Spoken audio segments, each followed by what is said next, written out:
Shalom! Você está em mais um episódio do podcast Exegese e Exposição. Exegese on demand para você. Aqui é o Davidson Pignon, sou mestre em Ciências da Religião, pastor congregacional, professor de exegese bíblica no seminário e também publisher editorial.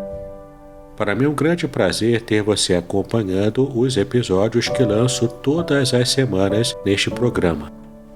E aproveitando que você gosta de estudar a Bíblia com bastante profundidade, siga-me nas redes sociais e também conheça todo o material gratuito que eu tenho apresentado para o seu próprio estudo e aprimoramento bíblico. Dê uma olhadinha também nos links abaixo em 2 cursos especiais. O primeiro deles, Introdução à Exegese Bíblica, e o mais recente, A Trindade Revelada nas Escrituras Hebraicas.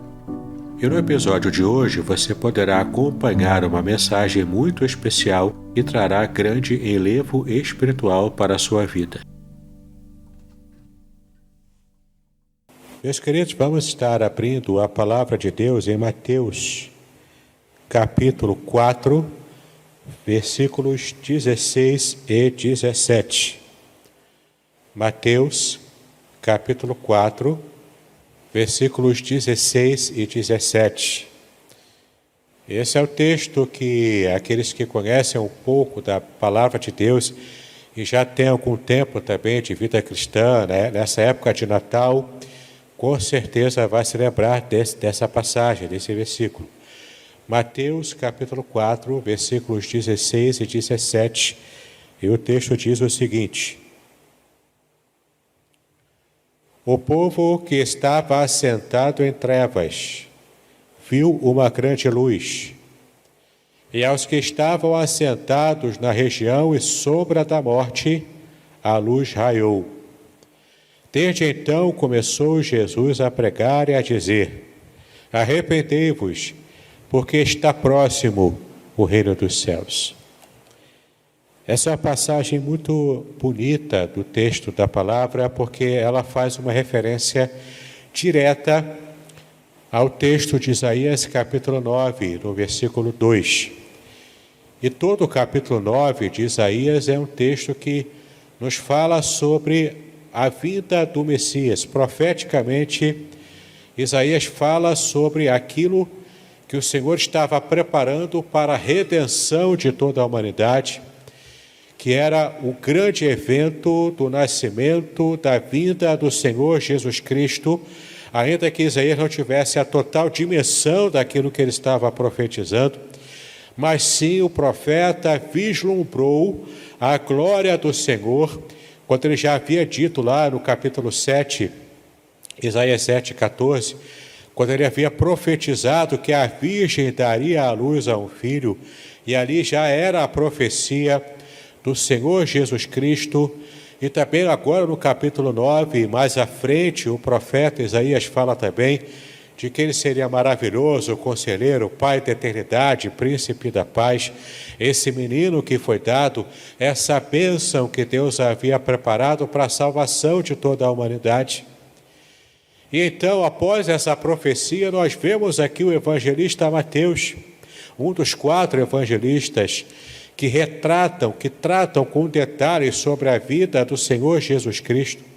Inclusive no capítulo 1, versículo 21 do evangelista Mateus, ele fala o propósito pelo qual o Senhor Jesus nasceu. Ele, quando estava tratando com José, que não era o pai biológico de Jesus, mas era o pai social, era o pai que assumiu a condição da paternidade do Senhor Jesus. Então, quando o anjo fala com José, naqueles sonhos, ele diz: não tema possuir Maria como sua esposa, porque algo tremendo, algo miraculoso, fantástico, estava acontecendo com aquela serva do Senhor. Maria recebeu a bênção de ser a mãe do Senhor Jesus Cristo, e essa bênção ela recebeu sendo ainda virgem. E então, cumprindo toda a promessa de Isaías, no capítulo 7 e também no capítulo 9, nós vemos o Senhor Jesus, então, assumindo forma humana, ele que já era Deus, conforme diz em João capítulo 1, versículo 1, ele que era o Verbo, ele que já estava com Deus, porque ele era o próprio Deus, ele então assume forma humana e está então entre nós, pregando a palavra de arrependimento.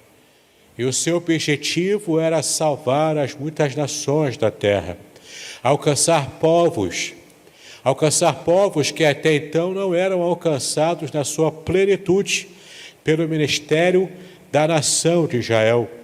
E Deus, desde o começo, já havia chamado Abraão, já havia chamado Israel para que essa nação fosse a luz para as outras nações, servisse de bênção para outras nações. Então temos aqui, meus queridos, meu querido, minha querida, você que me ouve aí na sua casa, nós vemos aqui então a promessa do Senhor sendo cumprida.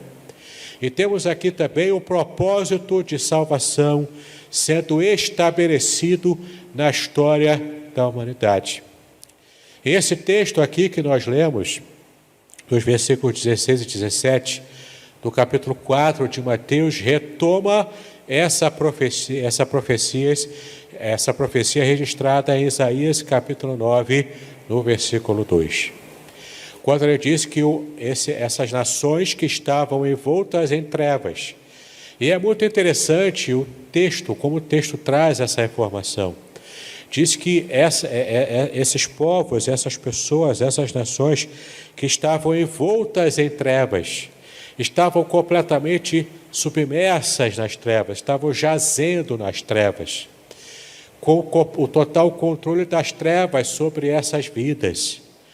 Elas que estavam nessas trevas, chafurdando na lama do pecado, de repente brilha uma grande luz, não era uma luz qualquer, era uma grande luz, a luz do próprio Deus raiando sobre essas vidas.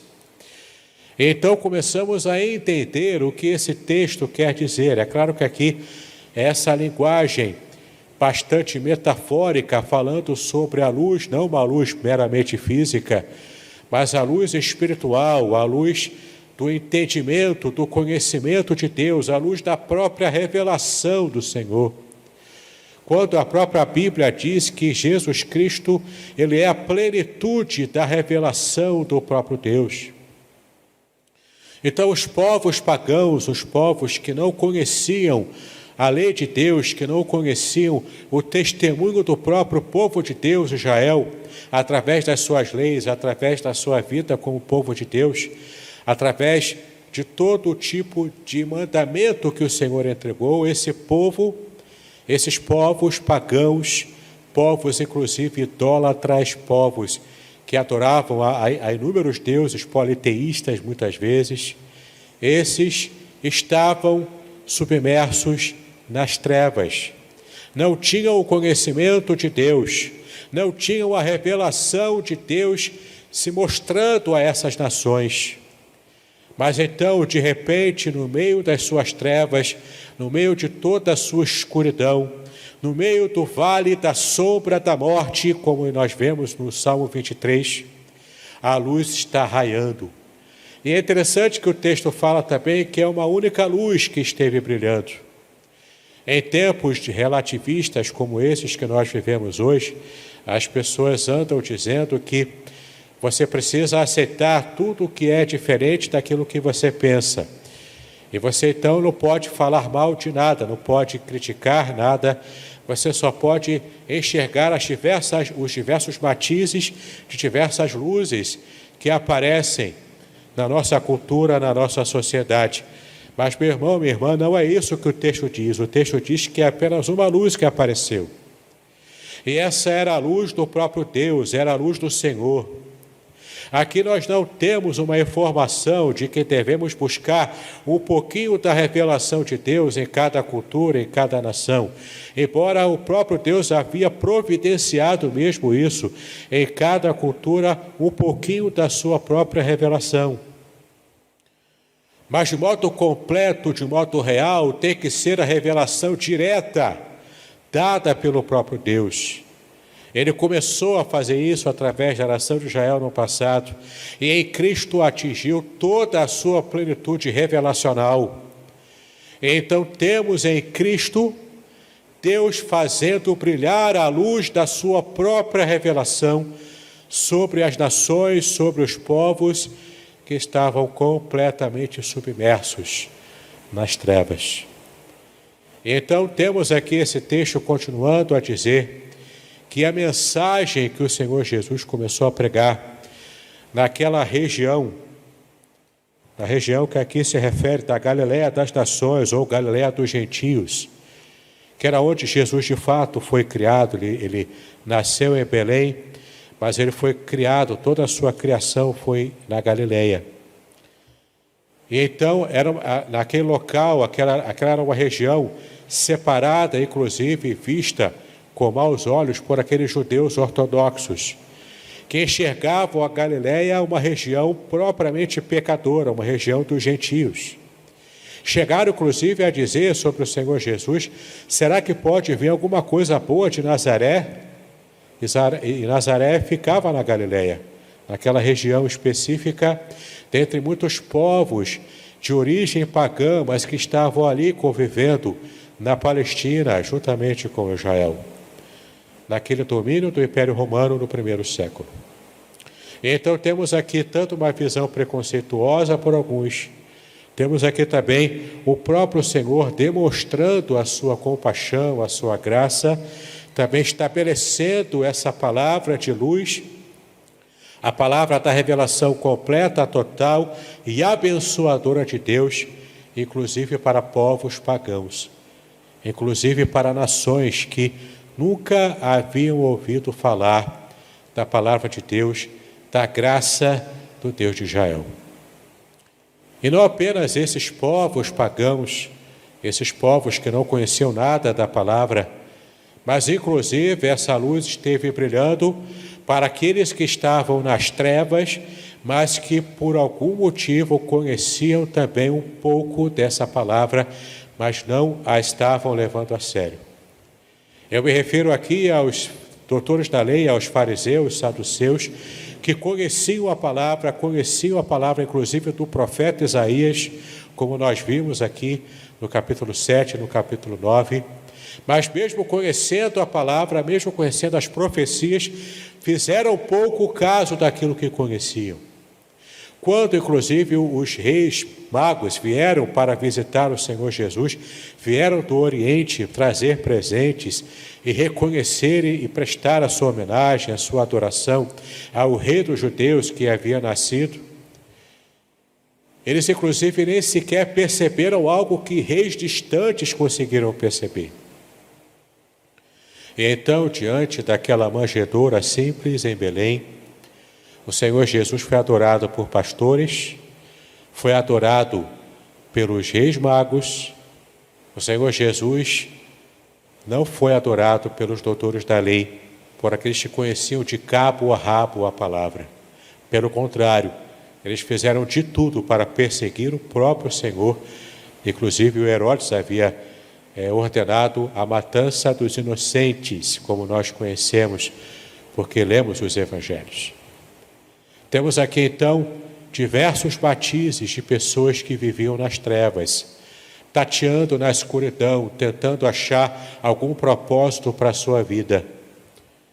E então, diante dessas trevas, daqueles que conheciam um pouco da palavra, mas não a levavam a sério, daqueles que não conheciam nada dessa palavra, diante de umas trevas tão profundas, diante desses passos largos, andando até o vale da sombra da morte, diante disso tudo, a luz do Evangelho raiou sobre eles.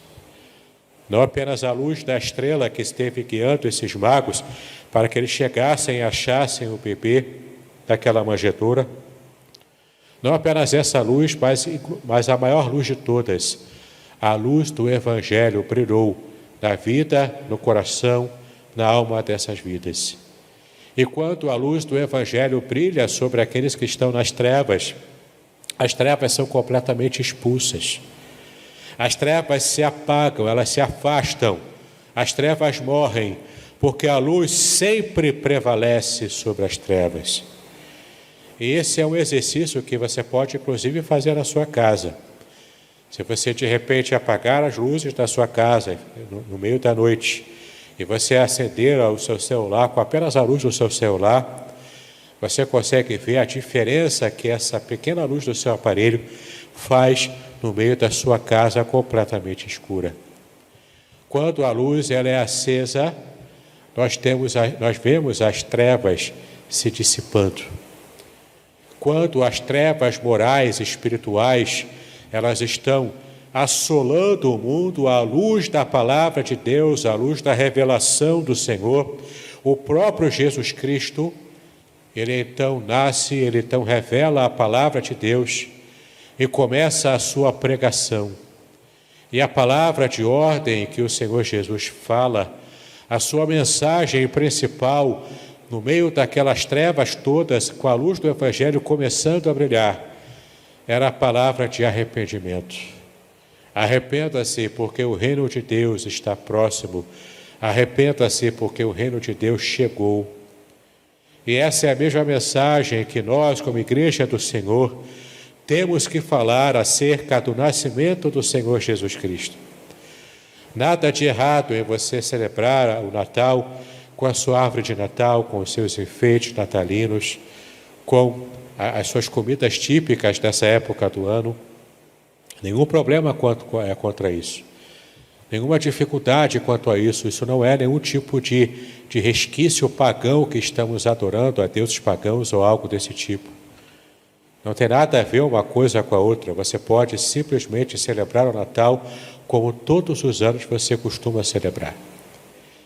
Mas o mais importante, meu amado, minha amada, você que me ouve agora nessa tarde, o mais importante é não nos esquecermos como Igreja do Senhor, de que a nossa missão diante dos nossos familiares, diante de nossa família, diante daqueles que principalmente não conhecem a palavra de Deus, é testemunhar do reino de Deus, do principal, do verdadeiro propósito de haver o Natal, o propósito do Senhor Jesus trazer a salvação para todos aqueles que nele crerem.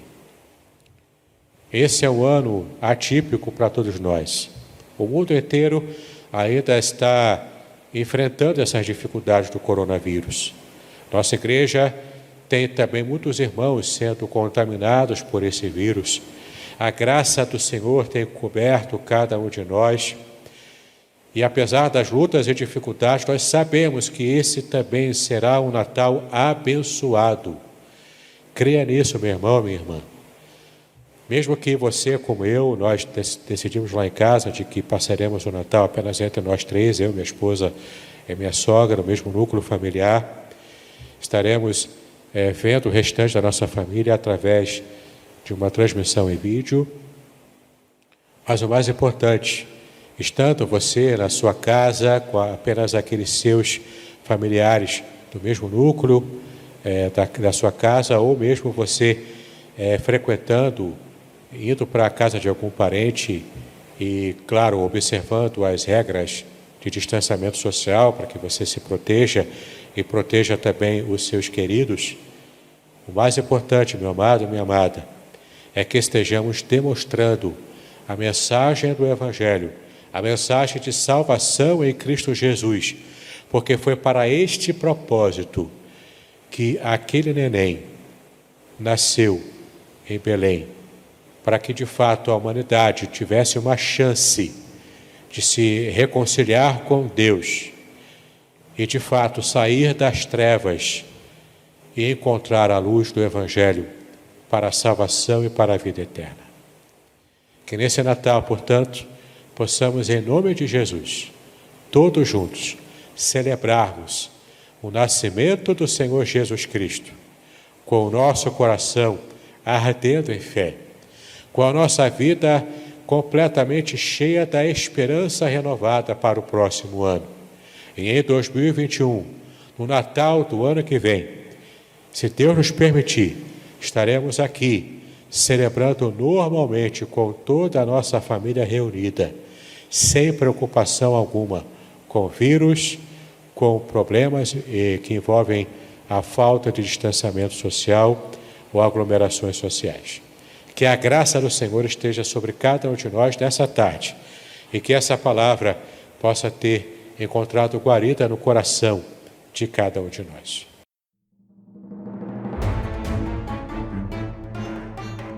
Muito bem, eu espero que você tenha apreciado de verdade todo o conteúdo que apresentamos aqui. Deus abençoe a sua vida e os seus estudos.